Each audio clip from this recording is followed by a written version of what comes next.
Nem kifejezetten volt elképzelésem arról, hogy hogyan néz ki egy mentorprogram. A várakozás az bennem nagyon nagy volt. Abszolút kötelességem itt segíteni, hogy jó döntéseket hozzanak. Mivel az én családomban nincsen orvos, ezért szerettem volna egy olyan mentor segítségét kérni ebben, aki nyilván sokkal több tapasztalattal rendelkezik.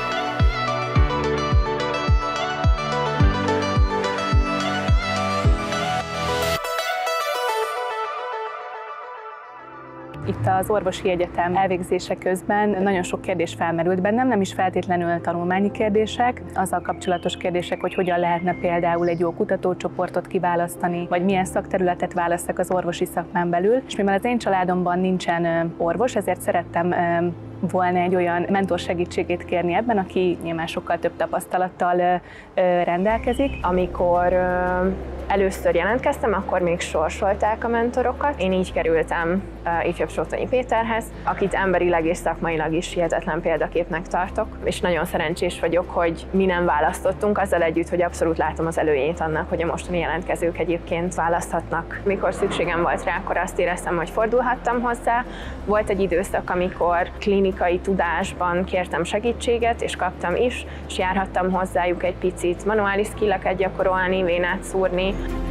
Én úgy érkeztem az orvosi egyetemre, hogy én egy évvel előtte döntöttem el azt, hogy orvosi egyetemre szeretnék jönni. A gimnázium egy részét azt ugye a Dél-Afrikai Köztársaságban végeztem, és az volt egy olyan fordulópont, ami után eldöntöttem, hogy orvoslással szeretnék foglalkozni. Réthelyi János professzor, a pszichiátria és pszichoterápiás klinika igazgatója a mentorom, bármikor leült velem, elképesztően jó ötletei voltak. Tényleg úgy éreztem egy-egy beszélgetés után, hogy úgy helyére kerültek a dolgok. Sokat jelentett abból a szempontból, hogy hogyan lehet akár az orvosi pályát összehangolni a családi élettel, a családalapítást hogyan lehetne összhangba hozni a munkával, a tudományos életben milyen fontos szempontok lehetnek, és ezek nem feltétlenül olyan iránymutatások, hogy akkor én válasszam mondjuk a sebészetet vagy a szemészetet, hanem olyanok, amik segítenek egy picit magamat is jobban megismerni. Ezzel kapcsolatban is nagyon sok segítséget kaptam, hogy érdemes-e például a PhD-t elvégezni a rezidens képzés előtt, vagy esetleg a kettőt együtt, érdemes-e a PhD mellett mondjuk másodállást vállalni, vagy inkább koncentráljuk első körben a tudományos életre. Kata végig fogta a kezemet, és talán még mondhatom, hogy mai napig fogja a kezemet,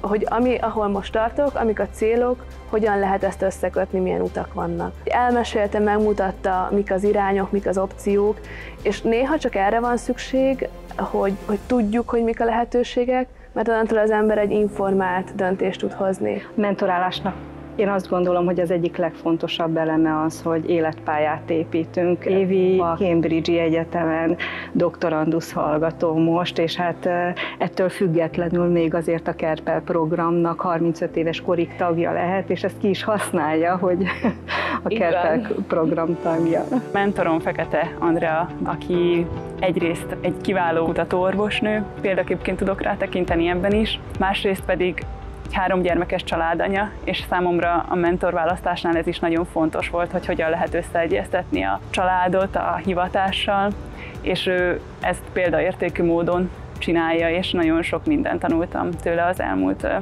5 évben. Önmagában a pályaválasztást és utána meg az álláskeresést is nagyban meghatározza az, hogy velem beszélgetve, vagy az én tapasztalataimból, tanácsaimból kiindulva ebben a kérdésben tudok segíteni a lányoknak. Nagyon-nagyon szoktam propagálni egy kutatói életpályát, egyrészt saját tapasztalat alapján is, másrészt mert azt gondolom, hogy ez egy jó út a család mellett rugalmasabb, és ott talán ezt a sok gyereket könnyebb összeegyeztetni a mindennapokkal. Több mint 10 éve vagyok tagja a tehetséggondozó programnak. Egy hallgató javasolt a tudomon kívül úgy tanácsot adni, miközben az ember érzi azt, hogy nagyon jó képességű emberről van szó, és nem biztos, hogy látja az egész képet, ami annak az embernek a fejében van, ott felelősséggel vezetni valakit nagyon nehéz. Meg kell adni a szabadságot, ugyanakkor folyamatosan kell nézni azt, hogy jól halad-e azzal a szabadságával. A mentorált hallgatók azok nagyon motivált emberek, és egyébként az egyszerűsége és a nehézsége is ebben rejlik ennek a programnak, hogy megtalálni azt az egyensúlyt. Tehát ő végül is alapvetően egy orvosi egyetemet végez, és orvos akar lenni. De mellette van egy olyan területe is, amiben szintén nagyon erős és nagyon motivált. És neki a kettőt egyensúlyba kell hoznia. Valószínű, hogy a mentornak itt van a legnagyobb szerepe, hogy kicsit néha azt mondja, hogy itt egy picit engedd el, ott egy kicsit húzd meg, tegyél hozzá a másik oldalon.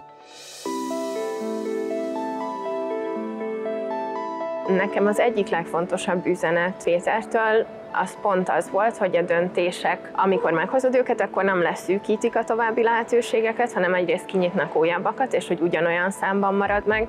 Másrészt mindig van egy lehetőség arra, hogy egy picit módosítsd ezt az utat, és hogy ezek nem úgy véglegesek, hogy nyomasztóak legyenek, hanem van átjárás életutak között, területek között. Alapvetően mindig facilitált az, hogy ha találkozunk, akkor ne kizárólag az olyan tanulmányi aspektust érintsük, hogy hogy mennek a vizsgák, milyenek a jegyeit, hanem bőven az ilyen nagyobb terveket. Orvosi tanulmányaimmal párhuzamosan elkezdtem egy matematikus képzést is az ELTE-n. Azért éreztem fontosnak, mert nagyon érdekelt az egyetem alatt a kutatás, viszont nem igazán voltak erre irányuló tárgyaim, hogy mit kell az adatokkal csinálni, miután ugye regisztráltuk, meg összegyűjtöttük őket. Szeretnék ebben valami plusz tanulni, legyen az akár statisztikai elemzés, akár egy kis programozás. Nem nagyon tudtam azt, hogy ezt hogyan lehet párhuzamosan megvalósítani, mivel mind a kettő szak nappali képzésben folyt, ezért szükségem volt egy időmenedzsmentre, esetlegesen a vizsgákban valamiféle rugalmasságra, vagy a gyakorlatok teljesítésében rugalmasságra. Ebben nekem nagyon sokat segített a Kerpel, hogy összekötöttek olyan emberekkel, akik hasonló cipőben jártak korábban, és tőlük nagyon jó tanácsokat tudtam kapni, meg nagyon jó megerősítést, hogy igen, ezt meg lehet valósítani.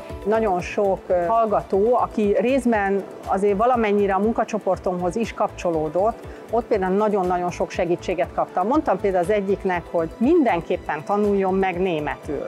Én bizakodtam abban, hogy ő itthon lesz majd egy értékes kollega az egyetemen, és a hatodévét, illetve az azt megelőző időszakokat ezért német nyelvterületen töltötte. És ma ő az egyik német oktató nálunk a tüdőklinikán. Talán a legnagyobb hatást az gyakorolta rám, amikor az egyik első találkozásunk alkalmával nekem szegezte azt a kérdést, hogy szép ez a sok kutatási tevékenység, de hogy az egyetem közéleti tevékenységében hogy veszek részt. Ez az egy mondat így szépen hullámokat keltett és tovább gyűrűzött. Jelentkeztem a Korányi Frigyes szakkollégiumba, ahol aztán 4 évig tag voltam a szakmai bizottság tagja is, most pedig a doktorandusz önkormányzatban töltök be alelnöki tisztséget. Tehát gyakorlatilag ő ezzel az egyetlen mondatával elindított engem egy olyan úton, hogy a tudományos kutatás mellett elkezdtem az egyetem közéleti tevékenységében is szerepet vállalni, ami nekem biztosan sokat jelentett, és remélem, hogy bizonyos tevékenységekkel az egyetemnek a hírnevét is sikerült ezáltal öregbíteni. A program személyesen is sokat adott nekem. Olyan emberekkel találkozom, akik az élet valamilyen területén egészen különleges dolgot művelnek. Életvezetési tanácsokra nekik nagy szükségük van, és ezt ők kérik mindenek előtt. Azt gondolom, hogy a legtöbb hallgatóm gazdagodott, és nagyon-nagyon nagy szüksége is volt erre a mentorprogramra. Van olyan hallgatóm, aki azóta már PhD hallgatóm is volt, és klinikán dolgozik, és tőle kérek tanácsot, mert intervencionális radiológus, és ő kardiológiai PhD-val kezdte. Van olyan mentoráltam, aki Oxfordban PhD-zett, és az űrhajós programba 10 közé jutott, tehát nagyon-nagyon sok érdekes életút, és egyébként a legtöbbükkel tartom a kapcsolatot. Szerintem az orvossá válásnak csak egy része a szakmai kompetenciák elsajátítása, amit azért mindenki egyaránt viszonylag magas színvonalon megkap ezen az egyetemen. Emellett viszont egy igazán kiváló orvos az emberileg is példaképpé tud válni, és akar válni, és szerintem ebben az akarásban és ebben a tudásban az, amiben a Kerpel program nagyon sokat tud segíteni. Egy boldog egész ember akkor születik, hogyha a tanulmánya mellett az egyetemi vagy orvosi karrierje mellett egy egészséges életet él, és egy hiteles életet él. Sokszor csak egy mondat, sokszor tényleges gyakorlati tudás, például, hogy hogyan kell egy pályázatot megírni, vagy egy jelentkezést megírni. Nagyon széles skála az, amit én kaptam a programtól. Őszintén visszagondolva nem hiszem azt, hogy ezt tudtam, amikor jelentkeztem, de a mai napig ezer örömmel mondom, hogy én Carper Frunius tehetséggondozó programtag vagyok.